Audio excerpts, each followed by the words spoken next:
Polres Badung berhasil ungkap peredaran narkoba dengan modus kemasan baru. Ratusan inek tersebut diamankan dari 2 orang residivis. Baru sebulan bebas dari Lapas Kerobokan, Abdul Manan kembali terancam menjadi warga binaan Lapas Kerobokan. Tersangka yang sehari-harinya bekerja di sebuah bar di Denpasar ini dikenal cukup lihai mengelabui petugas. Namun setelah diintai cukup lama, dia akhirnya berhasil diamankan di depan rumah kosnya di wilayah Denpasar. Saat digeledah, petugas berhasil mengamankan barang bukti 200 butir pil ekstasi dan 30 gram sabu. Tidak berselang lama, petugas juga mengamankan Ketut Sosiawan yang merupakan anak buah tersangka Abdul Manan. Dari tersangka Ketut Sosiawan yang juga seorang residivis, Polres Badung berhasil mengamankan 14 butir ekstasi dan 1,8 gram sabu.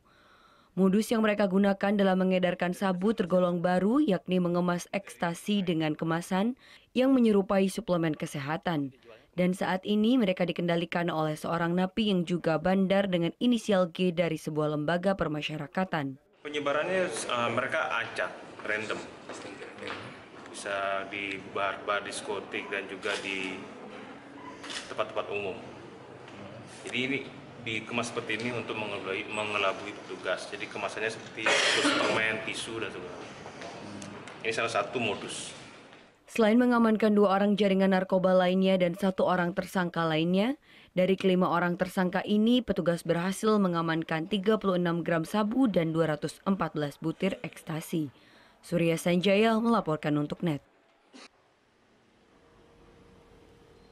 Oh yang beneran? Iya, oke.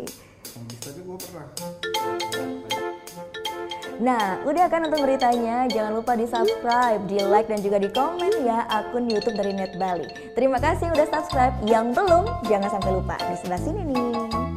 Subscribe.